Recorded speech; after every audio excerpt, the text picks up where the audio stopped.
you become peaceful, you become joyful. That is why Krishna is saying again, Bhuya eva mahabaho, shunu me paramam vachaha. Again I am going to tell you my supreme instruction. And by knowing this, yatte ham priyamanaya vakshyami hitakamyaya. For your benefit I am going to speak this, and this will give you great joy. So please listen. Krishna is beginning this chapter in that way. So then the Lord says, nobody can understand me properly. Nobody can know Krishna. Why? Because He is the origin of everybody. Neither the hosts of demigods nor the great sages know my origin, for in every respect I am the source of the demigods and the sages. So Krishna is the Adi, he is the beginning. Aham Adirhi Devanam, Maharshinam cha Sarvashah. So all the devatas, all the sages have come from Krishna. Therefore, they cannot know the origin of Krishna. So we cannot know the origin of Krishna.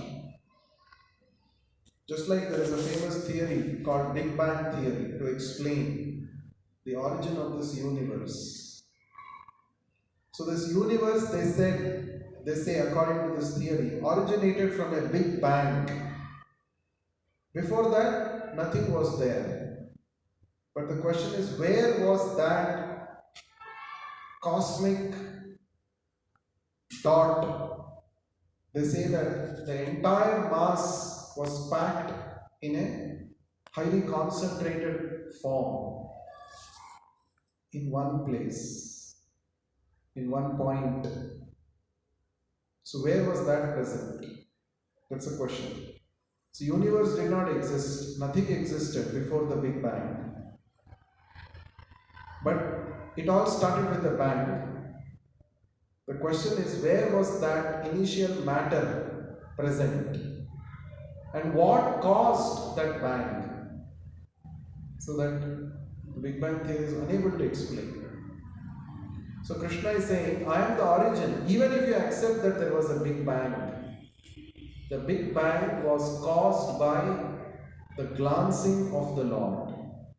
That is what the Vedas say. Sa ayushata. When the Lord glanced at the material elements which were in their dormant stage, just by his glancing, it created agitation within the matter, and then there was creation which was kick-started. So the Lord is saying, nobody can know my origin because I am the origin of everybody. Right? Just like if there is this room, let's say, in this room, let's say nobody was there, I was the first person to enter the room, and I made some changes in this room when nobody was there. And then when others, you all entered the room, you will not be able to figure out what were the changes made, because you are not there at that point, time t equal to 0. That time you are not there. You came later, time t equal to 1, t equal to 2, that time you came. But what happened initially at time t equal to 0, you don't know. That only I know. Because I was the one who made those changes. So, we are all trying to understand God.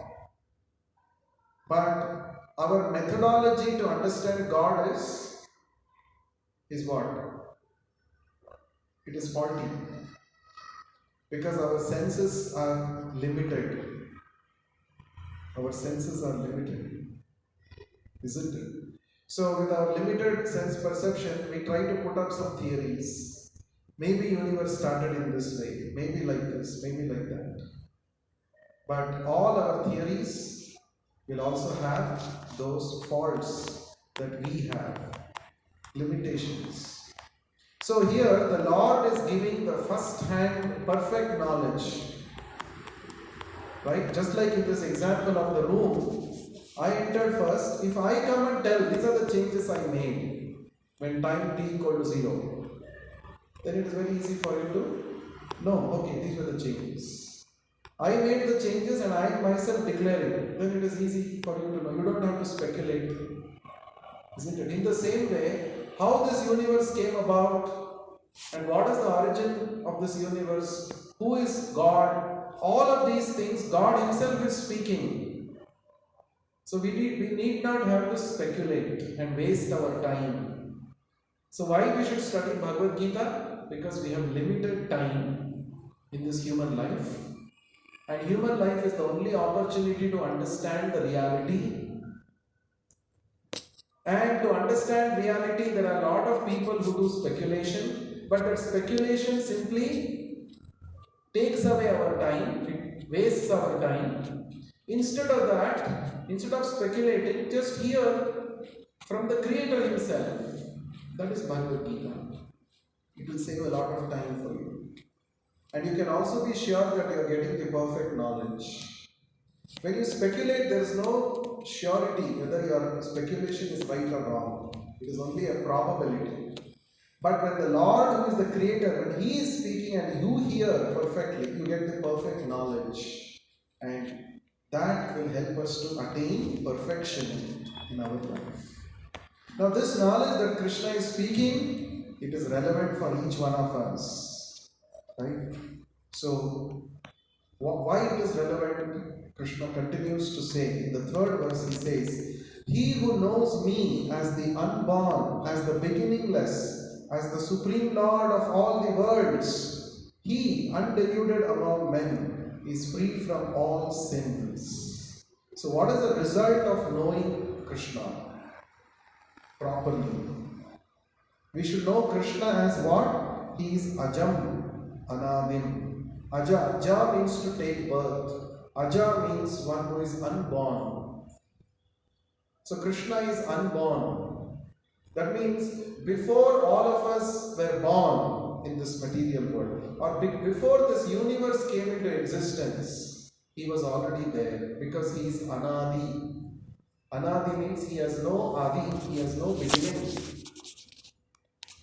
That is why He is called the Absolute Truth.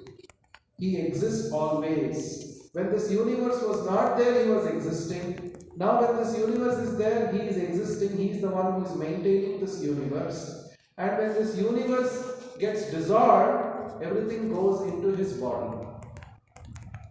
He continues to remain. So He is the Supreme Absolute Truth. So when one understands Krishna in this way, the result is Sarva Pavai Pramuchyate. We can become free from all sins. How? By understanding Krishna, we can become free from all sins. Now, because we do not have understanding of Krishna, we are engaged in so many activities which are taking us away from the real goal of life. So, what is sin? Sin means those activities which are performed in forgetfulness of Krishna. Any activity that is performed in forgetfulness of Krishna, which takes us away from Krishna, that is sin.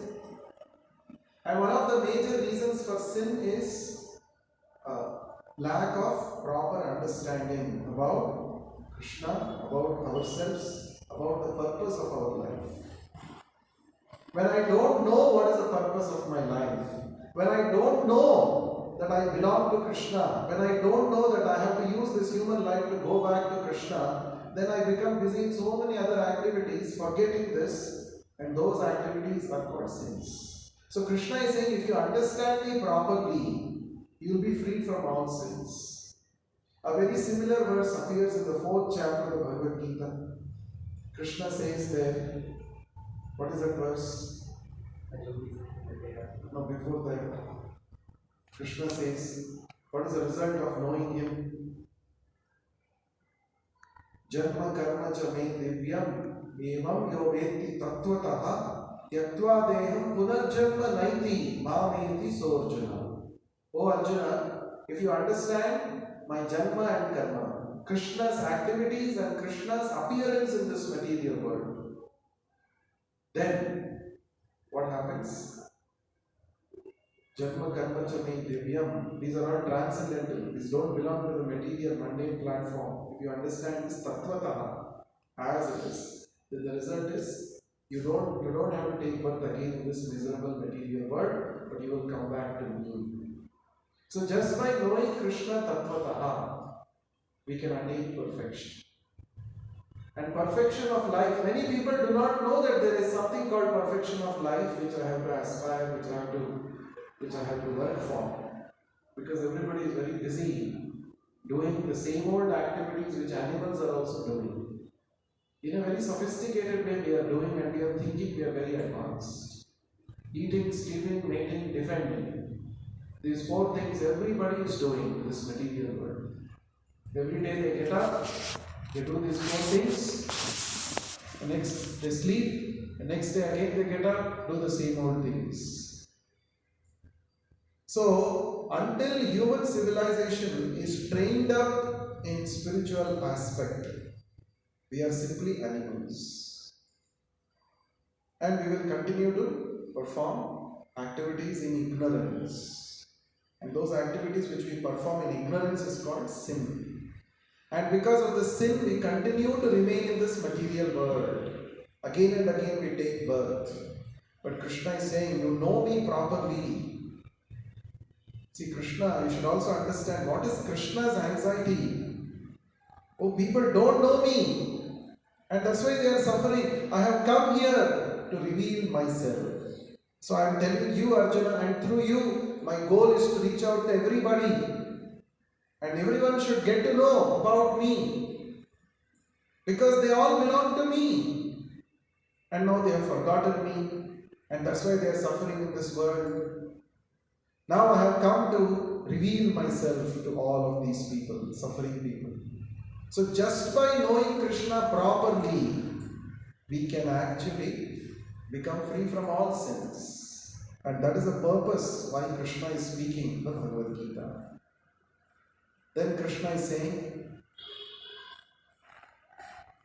intelligence, knowledge, freedom from doubt and delusion, forgiveness, truthfulness, self-control and calmness, pleasure and pain, birth, death, fear, fearlessness, non-violence, equanimity, satisfaction, austerity, charity, fame and infamy are created by me alone.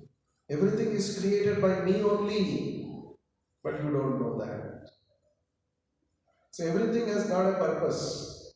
Fear has got a purpose in this material world. For example, everybody is inflicted with fear. Everybody goes through fear. Fear. Somebody is fearful of what? There was a great king called Bhartruhari. He was a great king, and he has written something called Vairagya Shataka, 100 verses about renunciation in Sanskrit. And there he says, different people have different kinds of fear. So, one who has a good body, he is afraid of disease. One who has a lot of beauty, he or she is afraid of old age. One who is a good speaker, debater, he is afraid of debating with somebody and losing the debate. Like this, he gives a list. One who is in a very top position, he is afraid of fall down from that position. So everybody in this material world is afraid of something or the other, always. In the Bhagavatam it is said, because we are absorbed too much into material conception of life, that causes fear. Bhayam dvitiya abhinevishatasya. Dvitiya. Second. What is the dvitiya means second?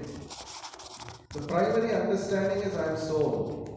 When one comes into a dvitiya, second understanding, that I am the body. The moment you identify with the body, it causes fear. And material world is full of fear. And Krishna is saying, I only created fears. Why has he created fear? Why has he created this sensation of fear, feeling of fear? Fear can become an impetus for us to surrender to Krishna. When you are fearful, you try various ways to mitigate that fear. Like, for example, fear of death. How have people tried to solve the fear of death or overcome the fear of death? LIC, Zindagi ke saath bhi, Zindagi ke baad bhi. That is the way. Oh, at least if I am not there after I die, my dependents will get some money, some support. So in that way, they have tried to address the fear of death. Not very perfectly, in some way, in a crude way. Right? So, but actually, material ways to address fear cannot help us. So, when we surrender to Krishna, then we can achieve abhayam, fearlessness. So, in the Vishnu Sahasranama, 1000 names of Lord Vishnu chanted by Bhishma Deva at the end of his life in the presence of Krishna. He gives a big list, 1000 names of Vishnu, Krishna. So one of the two names are Bhayakrit, Bhayanashanaha. So Krishna is Bhayakrit. He only creates fear. Bhayanashanaha. He only destroys also fear. So why Krishna has created fear?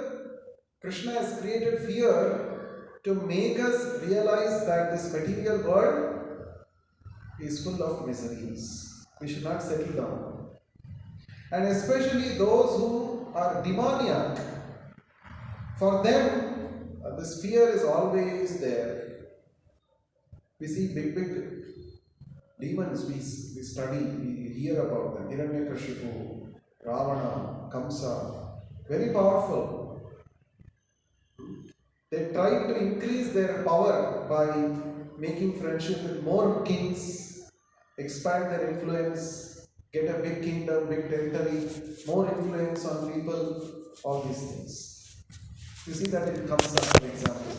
Kamsa made alliance with so many demoniac kings, Banasura, Bhaumasura, and then before that, who are all the others? Bakasura, Adhasura, Trunavarta, Shakatasura, so many asuras, he made friendship. Why? United we stand, divided we fall. Ghatbandhan, Maha-Ghatbandhan, he made. Kamsa made. Ghatbandhan is not a new idea. Already Kamsa had made it. But when all his alliance, they were killed one by Krishna. So he became fully afraid. He was becoming so afraid, it is described in the Bhagavatam. He was always thinking about Krishna. Oh, Krishna will come now and he will kill me. Even while he was sleeping, while he was walking, while he was eating, while he was talking, always he was fearful of Krishna. If he had simply taken shelter at the lotus feet of Krishna, no need of fear. Bhajahure mana Shri Nanda Nandana Abhaya Charanara Vindare. So Krishna's lotus feet are called Abhaya Charanara Vinda. Abhaya. Anyone who takes shelter at Krishna's lotus feet, he becomes Abhaya, free from fear. That we see also in Valmiki Ramayana, when the brother of Ravana, what is his name? Vibhishana. He came. He tried his best to advise his demoniac brother Ravana to return Mother Sita, but when all his attempts failed, he gave up the company of the demon. He gave up Lanka and he came to Ramachandra's lotus feet. And Ramachandra said, anybody who surrenders to me, Sakrudeva prapannoyam tavasmi iti yachate. Anyone who comes to me, even once, Sakradeva, just once he comes, and Prapannam, he surrenders to me, and he says, Tavasmi, I am yours. My dear Lord Ramachandra, I am yours. You just have to say this once in front of Lord Ramachandra. Then, Abhayam Sarvabhutebhyo. Abhayam Sarvabhutebhyo. He says, I give all fearlessness in all circumstances and from all entities. Etad vratam mama. This is my vrata. This is my vow. So Krishna, Lord Ramachandra, has taken a vow to give protection to the surrendered souls. So if you surrender to Krishna, no fear.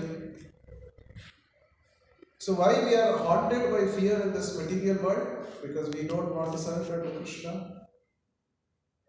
So therefore Krishna has created something called fear in this material world. And he has also created an opportunity to become free from fear. You can choose what you want. Bhaya without Krishna, with Krishna, Abhaya. So that is why Krishna is saying, both Bhaya and Abhaya have come from me only. I only created. Of course, everything that exists have to come from Krishna only. He is the origin of everything that Krishna explains further. So, 6th shloka, Krishna says, 7 great sages, and before them the 4 other great sages and the Manus are born out of my mind, and all are creatures. And all creatures in this planet descend from them. So he's talking about why Krishna is saying all this. Sometimes we think that Krishna is somewhere and I'm not at all connected with Krishna. That is not a fact. We are very much connected with Krishna. That is what Krishna establishes in this chapter. We are very much connected with Krishna. So Krishna is saying the 7 great sages and before them the 4 other great sages. So we know the 7 great sages are the Sapta Rishis. The 4 great sages are the 4 Kumaras, the sons of Brahma. And then the Manus who appear in every millennium. Manu means the fathers of mankind. Progenitors of mankind. All are coming from me. So Krishna is the original source of all progenitors. Right? That means we are also connected with Krishna. Like sometimes we hear distant relatives, we say that. Distant relatives. So he is the great grandson of such and such a person. Great grandson, and people take pride in saying that, this Mysore Maharaja, my father was serving under him, my great grandfather was serving in the Mysore palace. Recently I was watching one documentary during the Mysore Dasara time. So one of the persons who was a person resident in Mysore, he was saying that my great grandfather was serving under this Maharaja in the palace. And I feel very proud about it. Why are you feeling proud? Neither your great grandfather is there, nor that Maharaja is there. But still you are feeling proud. Why? Because there is a sense of connection with that palace. Oh, in this palace today, the Mysore Dasara celebrations are happening now. Just 3-4 generations back, we were very actively part of that. So just to identify, they feel so good. Then here Krishna is saying, all the creatures who are there in this material world, they are all created by the 7 great sages and Manus and all of them. But all of them, they have come from me only, Krishna is saying. That means we should all feel so good Oh, we are all coming from Krishna. We are not disconnected from Krishna. We all have got a connection with Krishna, relationship with Krishna. So that Krishna, who is speaking this knowledge of Bhagavad Gita, is not some alien. He is not some person who is totally disconnected from me. He is my origin. He is his origin. Everybody's origin is Krishna only. This is very important. Why we should worship Krishna? Because I am related with Krishna. He is my source. He is my source. See, the source, whenever human civilization has forgotten the source, they get into trouble. They get into a lot of problems and they run into an identity crisis. You see, of late, our Indian history, there is a kind of revival, at least under the present government. Indians are feeling proud about their past. But in the previous decades, there was a deliberate attempt made to change the history of India. People who were supposed to be really glorified, they were sidelined. And our history textbooks were filled with glorifications of some people who did not even belong to our country. And we have memorized so many years, so many names of such people, and we have written in our history exams throughout our school. Right? Correct? Even the various roads and various cities in our country are named after those foreign invaders. Deliberately they changed the names. So now there is a kind of renaissance. They want to, the present government wants to revive all that. Why? No, we have our own culture, we have our own heritage. We have to take pride in that. You see, there is a whole Aryan invasion theory, which was a cooked up theory. It's a cooked up theory. Britishers deliberately, maybe before them, the Westerners deliberately to make Indians feel low about themselves. They cooked up this Aryan invasion theory. You know this? They say that Indians were all uncivilized people. They didn't know anything. And a group of civilized people called Aryans, they came from Central Asia and Europe, and they came and civilized people of India, and they only actually wrote the Vedas like this kind of. So of course there are many historians who have discredited this theory with a lot of evidences. So why? So there was a deliberate attempt made to make people disconnected from their original source. During the British period, you all must have read this.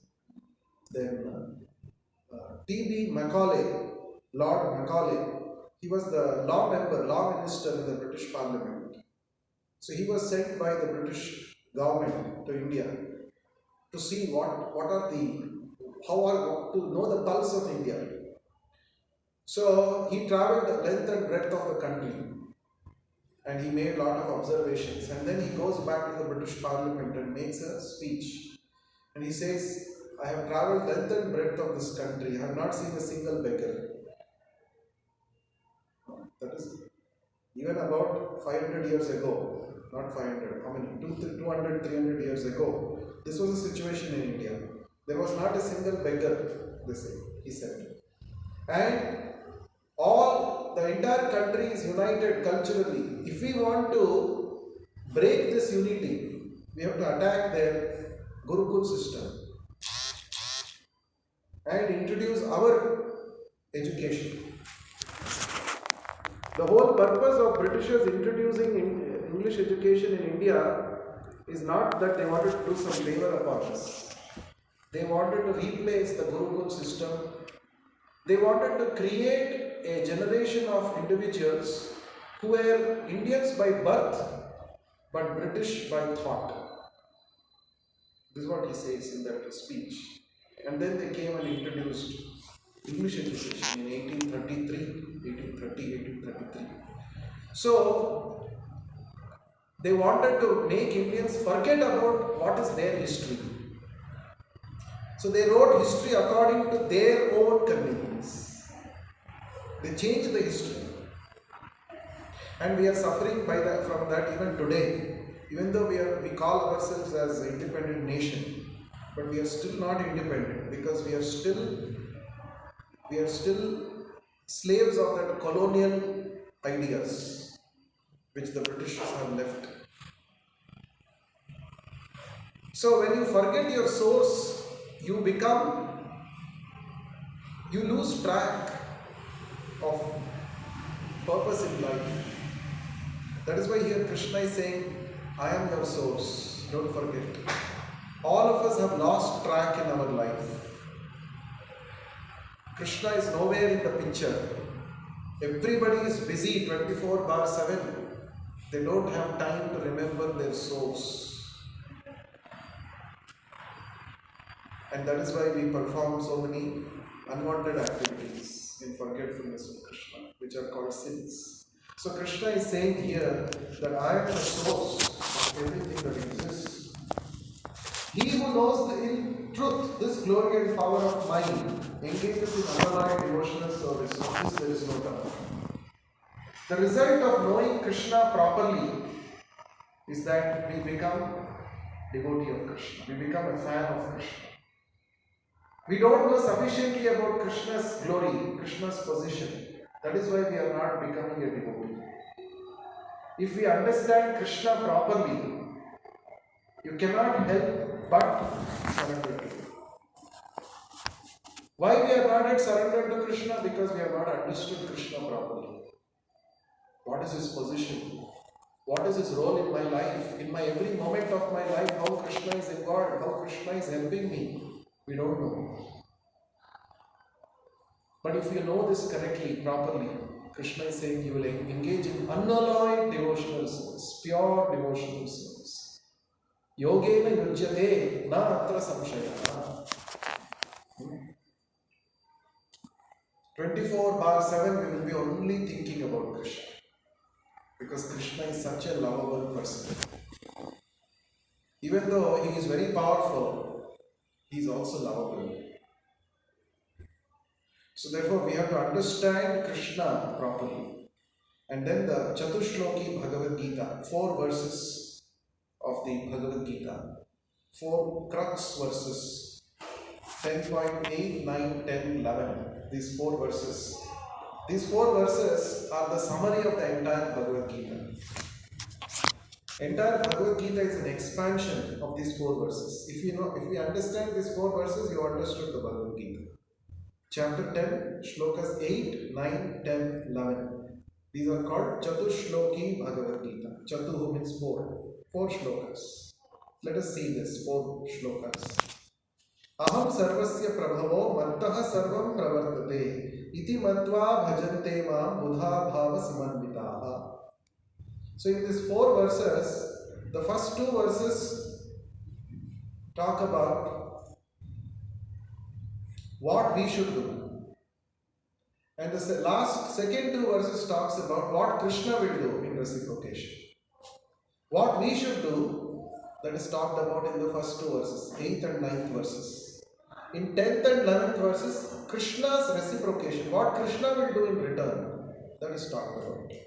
So here it says, I am the source of all spiritual and material worlds. Everything emanates from me. The wise who know this perfectly engage in my devotional service and worship me with all their hearts. So Krishna is the source of everything. Everything comes from Him. The wise who know this perfectly. When do you become wise? When you know this perfectly. When you know that everything belongs to Krishna. Everything has come from Krishna. I have also come from Krishna. Everything that I see around me is also coming from Krishna. The ultimate source is Krishna. This table, this mobile, this everything that I am seeing around me, the air that I am breathing, the blood that is running in my body, the heart that is pulsating, it is beating, all this is coming from Krishna only. Everything belongs to Krishna. I also belong to Krishna. What is the result of knowing this? We engage in devotional service to Krishna with all our heart. So devotional service to Krishna begins with knowledge about Krishna. As I said, ignorance keeps us in darkness. Ignorance keeps us disconnected from Krishna. But knowing Krishna, what is his position, becomes an impetus for us to render service to Krishna. If you see the whole world, Srila Prabhupada said, if 1% of the whole population of the world becomes Krishna conscious, the world will change. 1%. What is the population of this world? 8 billion. 1% of this 8 billion is how much? 80 million. 80 million. 80 million. 80 million means how many lakhs? 800. Huh? 800 lakhs. So if 800 lakh people become devotees of Krishna, the whole world will change, Prabhupada said. Everyone need not become. Even if 800 lakh people take up Krishna consciousness, they become devotees, the whole world will change. Imagine every day 800 lakh people chanting Hare Krishna mantra. The whole planet will be bubbling with so much of spiritual energy. And you can just imagine the positive vibes. Recently we had gone to Vrindavan. So one of the new members who had come joined us, new devotees who had come, he was saying, Prabhu, everyone in Vrindavan is a devotee. Everyone is chanting Hare Krishna. Right? If they see a devotee, they'll say Radhe Radhe. They'll say Hare Krishna. Everybody. Even the shopkeeper is having Kantimala. Even the driver is chanting Hare Krishna. You see, that is, so Vrindavan. So Vrindavan is a small village. And of course, because a lot of people, now because of many devotees all over the world are coming and visiting Vrindavan because of Prabhupada's teachings. So there are a lot of people there. But you see, in that Vrindavan, you cannot forget Krishna even for a moment. That is the atmosphere. You cannot. Even if you want to forget, you cannot forget. Because everything reminds you of Krishna. Everybody is, the place is so conducive for Krishna consciousness. So that's what Prabhupada said. If 1% of this world becomes devotees, then what will happen? Wherever you go, there will be devotees. They will be saying Hare Krishna. Right? Just by seeing someone wear tilak, you are reminded of Krishna. You become devotee. One need not have to open his mouth and preach.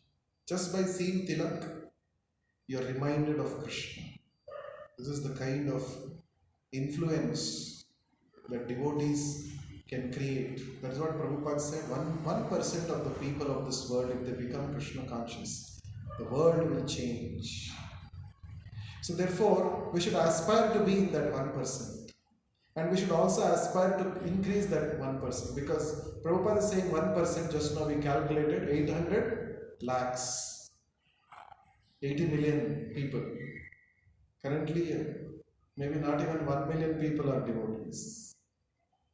Not even that. So therefore, we have to, devotee means following properly the principles of Krishna consciousness. Prabhupada said 1% of the world, if they rightly, nicely follow, then the world will change. So therefore Krishna is saying, a devotee is firmly convinced that everything belongs to Krishna, everything has come from Krishna, Krishna is the origin, He is the Supreme Personality of Godhead, and with this full conviction, with all his heart, he engages in devotional service to Krishna. Madchitta madgata prana bodhayanta parasparam kathayantascha mam nityam dushyanti cha ramanti cha. Dushyanti means to take pleasure. Ramanti, to enjoy. Generally the idea is, in spiritual life there is no enjoyment. There is no pleasure. Generally they think spiritual life means it's a life of negation.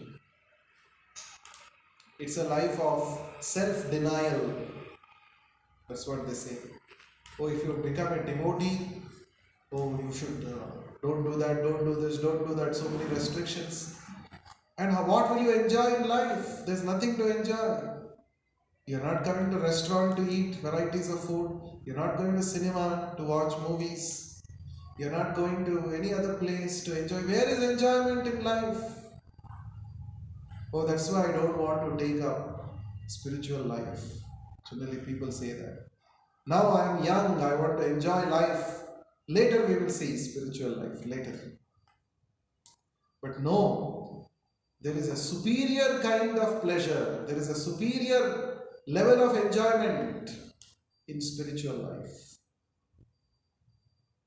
The quality of enjoyment that we can experience in Krishna consciousness is of a much superior grade compared to the material pleasures.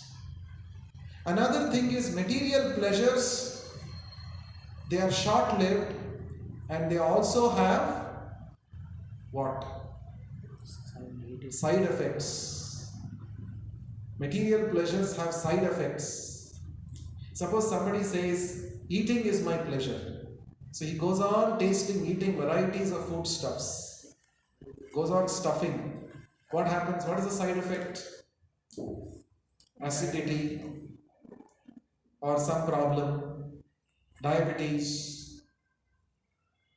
If you unrestrictedly start eating because of the taste factor is only on the tongue. Once it goes inside the tongue, body, no taste is experienced. But just for that few centimeters of pleasure, it's a few centimeter pleasure only, right? Tongue, how long is your tongue? That much is your pleasure. Once the food goes inside after passing through the tongue, no more pleasure, only pain. Now you want to get rid of that. Body has to deal with it. And if the body is not in a position, the organs are not in a position to deal with it properly, then side effects, problems will come. Pancreas is not working properly, liver is not working properly, diabetes, kidneys are not functioning. See, a lot of problems. So material pleasure, it comes with side effects. So it is not a very intelligent people should not think that goal of life is material pleasure. They are not intelligent, they are not wise. That's what Krishna is saying here. The wise who know this, the wise who know the truth about me, engage in my service. So devotees should become wise. Human life is meant for becoming wise. Animals are not wise. Can animals become wise? Suppose there is an animal. Can you tell, see, don't eat this kind of things. You will get diabetes. Animals also get diabetes, just that we don't know. It is not nicely publicized. Because only human life is important, you see. That's why only human diseases are nicely talked about. Animals also have so many diseases. Right? See, if there is a monkey, and the monkey, there is one nice example. I was watching a video long back. How they trap monkeys. It's a very interesting observation. So what happens is, the monkey trappers, what do you call them, hunters, they go to forests and in a glass vessel, which has a small opening. The vessel is big, the opening is small. Okay, so they keep bananas, they keep it there and they go away. They don't do much hard work. Now the monkey will come. Oh, banana is there. I want to eat the banana. So it will put its hand inside that opening, inside that mouth of that vessel, glass vessel, to take that banana. So hand will go very easily. But then it catches hold of the banana. When it wants to take the banana out, its hand gets stuck. Hand gets stuck. It cannot come out. If it leaves the banana very easily, it can come out. Right? But it won't leave the banana. It wants to enjoy. But with the banana, hand will not come. So it will be there only. It doesn't want to leave the banana, it is not coming. So when like this, the monkey gets trapped and somebody comes from behind, catches hold of that monkey, takes it. You see, there is a lesson for us. So a monkey cannot become wise. Monkey cannot know it is a trap. Let me leave this banana and go. First let me save my life. It cannot think. But we can think. Oh, somebody wantingly has put this banana here. If I go see my hand is not coming, let me leave the banana and go. This intelligence is given to human beings. Animals cannot. Isn't it? So, if even after getting this intelligent human life, if we behave like a monkey, then what is the use? Everybody is a monkey. That monkey is behind bananas. We all are behind so many other things. Isn't it? So, Krishna is saying, don't give up that material pleasure. Already Krishna told this in the 5th chapter. Right? Anyone remembers the verse? Yehi samsparshaja bhoga dukkha yonaya evate adyantavanta kaunteya nateshu ramate buddha. Buddha means intelligent. Wise people do not take pleasure in material things because they have a beginning and an end. And these pleasures give you only dukkha, miseries in the long run, side effects. Right? So therefore, Krishna is saying there is a superior enjoyment. How do the spiritualists enjoy? Krishna is saying, the thoughts of my pure devotees dwell in me. Their lives are surrendered to me, and they derive great satisfaction and bliss, enlightening one another and conversing about me. So devotees, when they meet each other, they don't discuss what is the new movie released. We may discuss because we may want to know what is happening, but we don't get, okay, did you watch the movie? When is it releasing? Do you have a ticket? Let me also, please can you get a ticket for me also? I want to watch first day, first show. And then after the movie, come back and discuss at great length about each and every sequence in that movie, about every stunt, about every song. That devotees don't. Why? Because devotees find it is not so great. I mean, this is not giving me happiness. Right?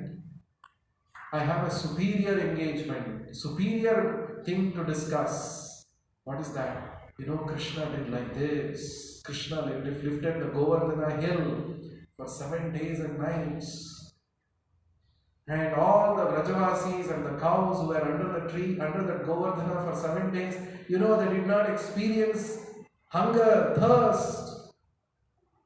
They were so blissful.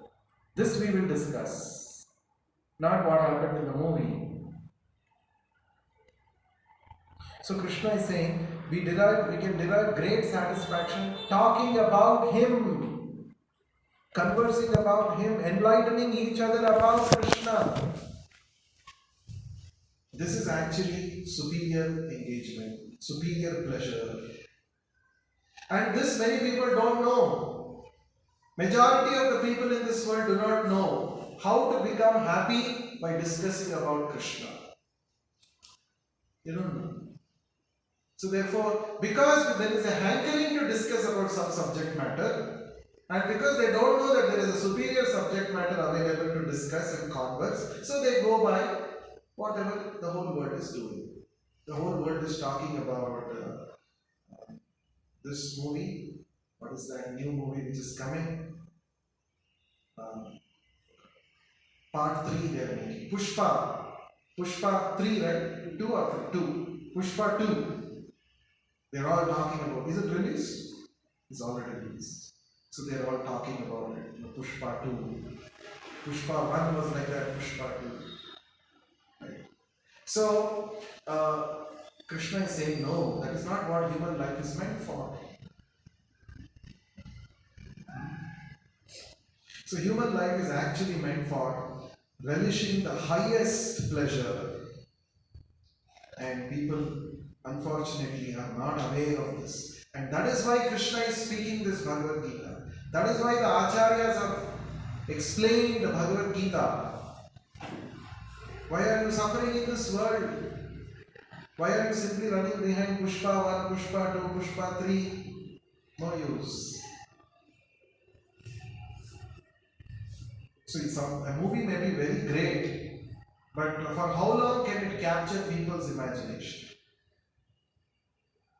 Nowadays, at least the olden days movies, they were running for a good number of days and years actually. But now, some movie comes and just it's gone. In a matter of days and weeks, it is just gone. Because so many movies keep coming, they will remove and put a new movie, they have to show a new movie. Like this. So, instead of that, we should take pleasure in hearing the narration about the activities of Krishna and develop attachment, love for Krishna. Actually, the hearing process is so powerful. Just by hearing about Krishna and his wonderful qualities and his activities, we can get drawn to Krishna. Krishna is such a magnetic personality. We can become drawn towards him. We can become attracted towards him. Right? One example for this is given in the Bhagavatam itself about Mother Rukmini. Rukmini Devi, she was a prince of Vidarbha province. And what was her father's name? Maharaja Bhishmaka. And from her childhood, she had never seen Krishna, even though she was born in the same time period when Krishna was also present. But she had heard about Krishna because many devotees, saintly persons like Narada and others would visit the palace of Maharaj Bhishmaka. Devotees are mad after Krishna. So wherever they go, they talk about Krishna. They want to make others also mad after Krishna. Right? Just like if you are mad about something, if you are mad about Pushpa 2, everywhere you will go and talk about Pushpa 2. You will write reviews on the internet, you will write blogs about Pushpa 2. This sequence, this was nice, this is so good, this is nice, like this. So devotees are like that. They are mad after Krishna, so they want to make the whole world mad. So this Narad Muni and other saintly persons would visit the palace of Maharaj Bhishmaka. And this small girl, Rukmini, she got an opportunity to hear about, she would serve these personalities, and she got an opportunity to hear about Krishna from them. All the leelas of Krishna they would say. And Rukmini Devi was hearing. They would describe the beauty of Krishna, and Rukmini Devi would hear. They would describe the strength and valor of Krishna, Rukmini Devi would hear. And after hearing all repeatedly, she got hearing. It is not just one or two times, repeatedly. Saintly persons would come and visit and keep on repeating, keep on narrating. She was also hearing. In Bhagavatam it is said, Parikshit Maharaj says, who is the most fortunate person in this world? Dhanya tamam loke. So there are 3 degrees of fortune. Dhanya, Dhanyatara, Dhanyatama. Dhanya means fortunate. Fortunate, more fortunate, most fortunate. So Parikshit Maharaj says, one who gets association of devotees is very fortunate. Sadhu Sangha is very great, wonderful. So he's fortunate. Second, more fortunate is he who not only gets association of devotees but gets to hear Krishna Katha in such association. He is more fortunate. And Parikshit Maharaj says, who is the Dhanyatamam, most fortunate? He not only gets the association of devotees, he not only gets to hear about Krishna, but he gets to hear about Krishna repeatedly, again and again in the association of devotees. Such persons are most fortunate. Dhanyatamam loke, in this world, most fortunate. One who gets association of devotees and gets to hear about Krishna, muhur muhu, again and again, repeatedly. Such a person is most fortunate. So, this Princess Rukmini, she was again and again hearing about Krishna. Everybody is coming and telling about the same blue boy. What is this blue boy syndrome going on? What is this? Everybody is talking about blue. So then, when she heard so much repeatedly, she got attracted to Krishna's personality. And she made a strong determination in her mind that I should actually become a servant of this Krishna. I don't want to marry anybody else. I want to actually become a wife of Krishna. I want to be at his lotus feet. I want to just serve him. That's all. That is the power of hearing, power of association. So, why we don't have that kind of love for Krishna right now in our heart? Because we have not sufficiently heard. We have not heard about Krishna sufficiently. Our Shravanam is not sufficient. That is why we have no attraction for Krishna. We have no attraction. Or even if Shravanam is happening, there are so many other non-Krishna Shravanam is also happening so much. That is pulling us in that direction. But you may say, oh, you said Krishna is all attractive. Even though I am doing non-Krishna Shravanam, I should also, because I am doing Krishna Shravanam also, I should get attracted to Krishna. No, because as long as our heart is not transformed, we will not develop attraction for Krishna. So hearing about Krishna repeatedly, after that we have to make up our mind. Yes, just like Rukmini Devi said, no, my goal of life is to attain Krishna. That's all. This strong determination has to come. If it doesn't come, it's of no use.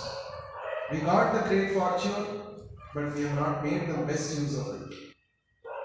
Like Parikshit Maharaj, when he was hearing about Krishna's activities, when Shukadeva Goswami in between would pause, he would say, don't stop, please don't give a break. Let the Amrita of Krishna's Leela continue. I want to relish it more and more. Please tell more. Don't stop. So that is required. But in our case, it is not like that. When is this class getting over? We are waiting. Isn't it? That means still we have not developed sufficient attraction. When we are chanting Hare Krishna mantra, we keep taking the beads out and seeing, is the mala over or not? Means we have not developed attraction for the holy name. Again, because we have not heard sufficiently. So therefore we have to hear. We have to hear more and more and more. And Prabhupada has written these books so that we read them again and again. Prabhupada said, these books are recorded kirtana, recorded glorification of Krishna. Many times we think, oh, I already read this book. I already know. This chapter already I have read. This book already I have completed. I have finished, let me say. I have finished, we say. Sometimes we use the word, I have finished. No. We have to read again and again. Because again and again when you read, then only you actually get attracted to Krishna and attached to Krishna. Again and again. Each time when you read, you get newer and newer realizations. Therefore we have to read. So book marathon is going. We are endeavoring to distribute the books. But simply distributing the books and not reading ourselves, this is not going to please Prabhupada. Isn't it? First we have to read nicely. Not that I will read all the books, then only I will start distributing.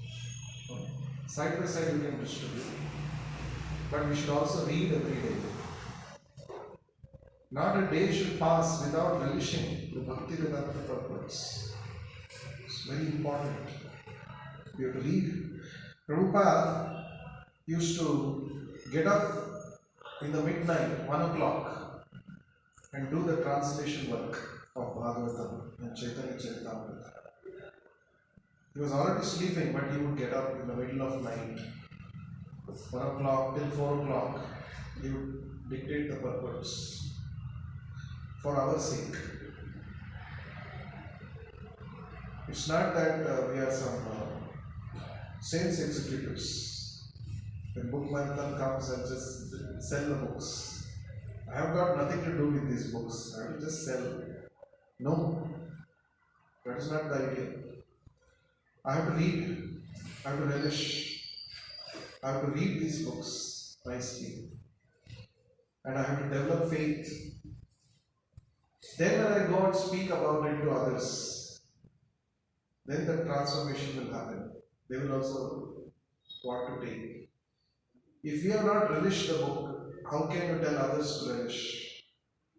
If you are not convinced, how can you convince others? Not possible. So therefore, Krishna is saying, we must relish tushyanti cha ramanti cha. We must take pleasure in hearing about Krishna, in conversing about Krishna, discussing about Krishna. This is a superior enjoyment. There is so much enjoyment in this. So when we get hooked on to this enjoyment, no other material pleasures can actually entice us. Maya always tries to keep us bound. When Maya sees that this person is trying to escape me, he's chanting nicely, he's really coming, attending class, reading Bhagavad Gita, he's trying to become a devotee. Maya tries to pull you back by showing all those things which you were enjoying once upon a time. But by that time, if you are not developed attachment for this higher pace, then easily you will get carried away. Again, you will go back to your old ways. So therefore, if you want to become fixed up in Krishna consciousness, every day we must read. Not that only we chant. Our chanting quality drastically improves when you read and become absorbed. Prabhupada said, I have written all these books to convince you to chant 16 rounds. So everywhere Prabhupada brings up that point, chant 16 rounds. So all this, so many books, 70 volumes of books Prabhupada has written, authored. All this Prabhupada said, I have written to convince you to chant 16 rounds of Hare Krishna mantra every day. So therefore, the second verse, as I said, in the Chatushloki Bhagavad Gita, the first two verses talk about what we should do. So in the first verse, what did Krishna say? First of all, we should become wise. How to become wise? By knowing that everything is coming from Krishna. Krishna is the ultimate source of everything. When you understand this, when you become convinced about it, then you are a wise man. You become wise.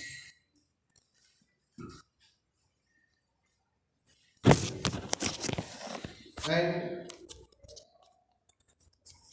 the result of becoming wise is what? Engaging in devotional service to Krishna with all our heart. Right? And then the second thing is what? How is that devotional service executed? Our thoughts should be fixed in Krishna. Our lives should be surrendered to Krishna.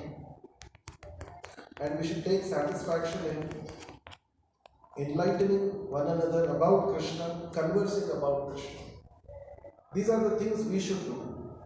Now the next two verses, Krishna is talking what he will do in return, how he will reciprocate.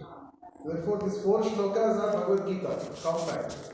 If somebody asks, I don't have time, just say four shlokas you read, that's all. That's Bhagavad Gita. If you understand this, you have understood. Everything Krishna is saying here. Surrender also Krishna is saying here. Sarvadharman Parityajya also is coming here. Manmana Bhava Madbhakta is also coming here. Everything has come in these four shlokas. Think about Krishna, surrender to Krishna. Take pleasure only in conversing about Krishna. That's all. Now what will Krishna do if you do this? What will Krishna do? That Krishna is saying, Tesham satata yuktanam bhajatam priti purvakam dadami buddhi yogam tam enamam upayantate. To those who are constantly devoted and worship me with love, I give the understanding by which they can come to me. So if you're constantly serving Krishna, constantly chanting, constantly engaging in devotional service, what happens? First thing that is, Krishna gives the buddhi. He gives the intelligence by which you can go back to him. Finally, Krishna only has to give us intelligence. He is seated in our heart as Parama. He is our immediate neighbor. He is just with us. He is our constant associate, constant companion in our heart. He is seated. He is just waiting to give that buddhi. He is waiting from millions of lifetimes. Krishna is saying, I will give the buddhi to you, by which you can come back to me. But he is waiting for what? For us to engage in his pure devotional service. The moment he sees that we are engaging in his pure devotional service, immediately Paramatma becomes very active and he starts giving us the knowledge, buddhi. Right? What does he give? He gives us the intelligence to choose what is favorable for Krishna consciousness. He gives us the determination to stay steady on the path of Krishna consciousness. He gives that is called Buddhi Yoga. Right? So Prabhupada says, Buddhi Yoga is the process by which one gets out of the entanglement of this material world. The ultimate goal of progress is Krishna. People do not know this. Therefore, the association of devotees and a bona fide spiritual master are important. One should know that the goal is Krishna, and when the goal is assigned, then the path is slowly but progressively traversed, and the ultimate goal is achieved.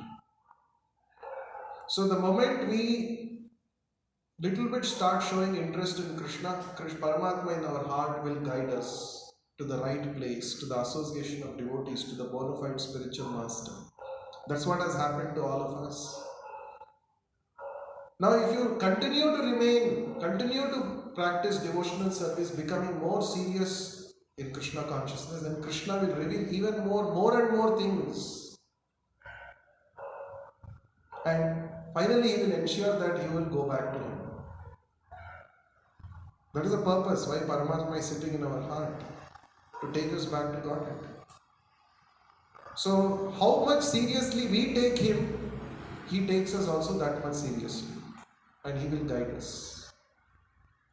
And as we already know, based on our desires and inclination, Paramatma will guide us. If somebody wants to go to cinema, Paramatma only will guide him. Go to cinema. Pushpa 2, nice, it's coming. Go and watch. Huh? Because based on your desire. Ye yathamam prapadyante tamstataiva bhajam. But if somebody is interested, no, this life I want to put a full stop to all this material miseries. This lifetime I don't want to continue with the same old material things. I want to go back to you. I want to come back to you. If you make a strong determination, then Paramatma will start speaking that. Just like ChatGPT. Based on the prompts that you give, it will give you the response. Correct, no? You can say, ChatGPT, tell me some 5 important shlokas of Bhagavad Gita. It will show 5 important shlokas. You tell the What are the top 5 ways of material enjoyment? That also it will show. So it is like Paramatma, a kind of simulation. So Paramatma, now of course ChatGPT is many things it doesn't know. It doesn't know about you.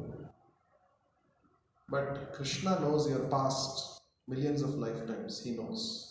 And he is also Suhridam. He is our well-wisher.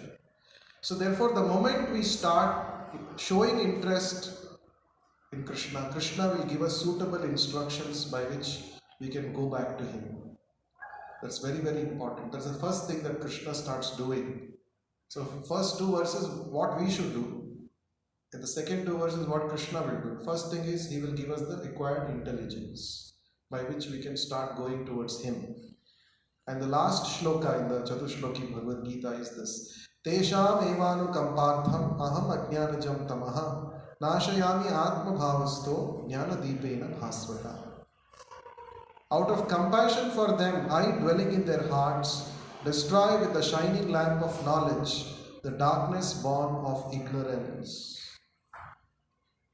A devotee can never be in ignorance. A devotee may be illiterate, but he is most advanced in knowledge. Just like Gaur Kishore Das Babaji Maharaj, he was an illiterate. He had not gone to school, he had not taken any education. But since he is a pure devotee, constantly engaged in devotional service, chanting the Lord's holy names, he was able to speak Bhagavatam even without reading Bhagavatam. When he spoke, he was speaking the conclusions of Bhagavatam. He had not read Bhagavatam because he didn't know to read only. So therefore, a pure devotee of the Lord can never be in ignorance. Because here Krishna is saying, I, dwelling in their hearts, destroy with the shining lamp of knowledge the darkness born of ignorance. So there cannot be ignorance for a devotee. So Krishna will start revealing knowledge. First is Krishna will give intelligence. Previous shloka, we saw that. Intelligence and knowledge, what is the difference? Intelligence is making choices in life, decisions. What to do, what not to do. How to always choose Krishna. That is intelligence. Knowledge is what? Wisdom. Knowledge means you make choices based on knowledge. Correct? No? Based on what knowledge you have, you make choice. So knowledge is the entire, for example, the entire Bhagavad Gita is knowledge. Intelligence is to surrender to Krishna based on this knowledge. That means it is not sentimentalism. Krishna consciousness or surrendering to Krishna is not a matter of sentiment. When Chaitanya Mahaprabhu was dancing in Varanasi, Banaras, the Mayavadi scholars there were thinking, oh, this is some sentimental sannyasi. He's dancing like a madman, he's chanting Krishna's names and he's dancing. But then, when the leader of the Mayavadis, Prakashananda Saraswati, he happened to meet Chaitanya Mahaprabhu and there was a conversation between them. Then they realized, oh, this is not sentimentalism. He knows so much, he speaks Vedanta. The purpose of all the Vedanta is to chant the holy name of the Lord, not to become one with God, as the Mayavadis think. So Chaitanya Mahaprabhu was demonstrating that. So when it is said, when one chants, when one takes pleasure in chanting the holy name of Krishna, he already has studied, gone through all the Vedic scriptures. He has performed all the yajnas, all the rituals of the Vedas. All that he has gone through, because he has got the ultimate, final result of all that. Vedaishta sarvaihi aham vedya. Krishna says, the purpose of studying all the Vedas is to know Krishna, to know Krishna, to chant his holy names. So, in this way, Krishna reciprocates. Devotional service is not a one-way traffic. It's not a one-sided relationship. It is reciprocal relationship. You surrender to me, I will give you the intelligence. I will take you out of ignorance, and I will ensure you will come to my place. This is Krishna's proposal in these 4 shlokas. So you just have to understand these 4 shlokas. We get all fulfillment in life just by these 4 shlokas. We can achieve perfection of life. What I should do? I should just surrender to Krishna. I should take pleasure in conversing about Krishna. I should act according to his instruction. Then what will Krishna do? He will give me the required intelligence and the knowledge. He will destroy ignorance. I'll be blissful. I won't get entangled even while in this material world. So that is the way of attaining perfection or fulfillment in life. Please distribute the beads. Any questions?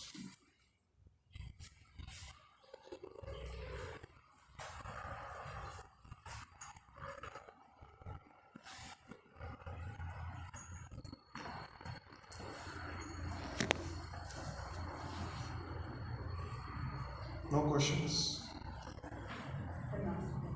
So, Yes.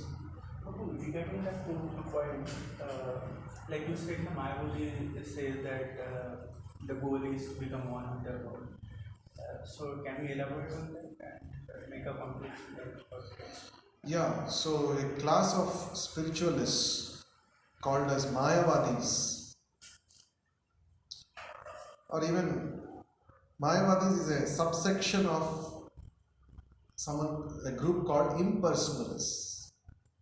Impersonalists, they say God is Nirakar. Of course, the Upanishads say God is Nirakar, but what is the meaning of that? He has no material akar, but he has got spiritual akar. Negation of material qualities does not mean negation of the spiritual qualities. God is Nirguna, it is described. Even in Bhagavad Gita also Krishna says 13th chapter. Nirguna means he has no qualities. It means he has no material qualities. But he has got spiritual qualities. So the impersonalists, they say God is Nirakar, God is Nirguna, God is simply one light. And I am small light. God is big light, I am small light. Now, since I am existing individually, separately, so I am going through a lot of miseries. Now, if I end my individuality and go and merge into that big light, then I will experience Brahmananda. It's called Brahmananda. The joy of merging with the Supreme Brahman.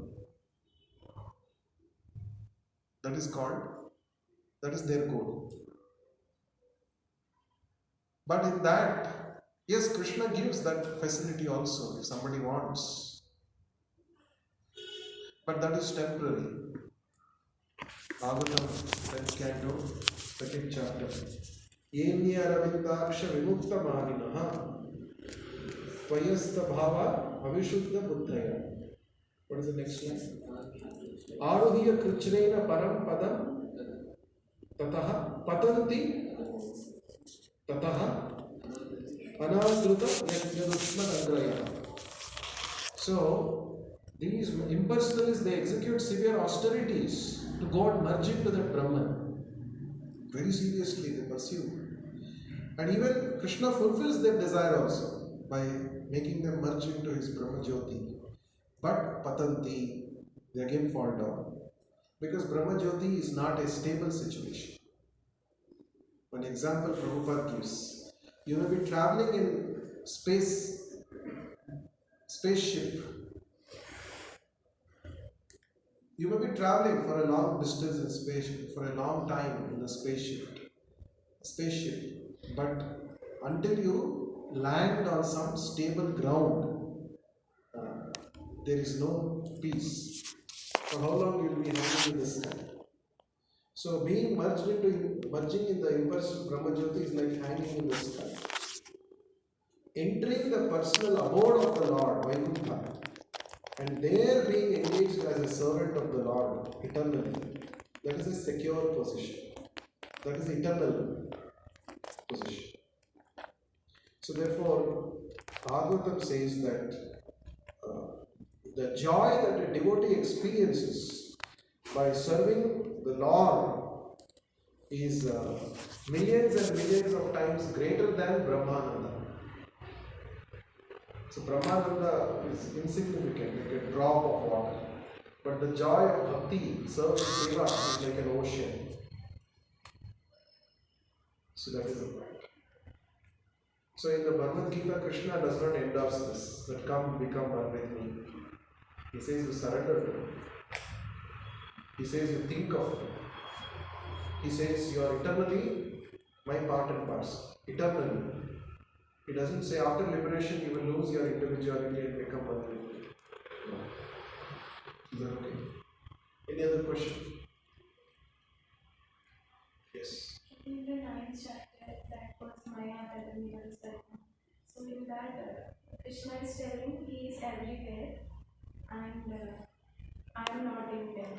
So he's talking about only the personal like manifestation of his kingdom, not like Paramatma is in everywhere. Yes. So there Brahman and Bhagavan, two things Krishna says about, not Paramatma. Paramatma is expansion, that is different. So Brahman, as energy I am present everywhere, but as person I am aloof, I am in the spiritual world. He is in his study. Yes, he is in the Lord. Any other question? So one thing to add, a green bird entering a green tree. Yeah. What is the analogy given by the person? Yeah, what is the point? So Brahman merging into Brahman existence is like a green bird entering a green tree, and the observer will see that it merged into that tree. But actually, the green bird Remains an individual. Yeah. continues. They give many other examples also. Ghatakas. Akash is sky. Sky inside the pot and sky outside the pot. They compare the body with the pot. Inside is Brahman, outside is also Brahman. Only the body is the pot which is separating both. Give up the body, you become one with it. That is the idea. We should all study these nicely analogies that Prabhupada explains.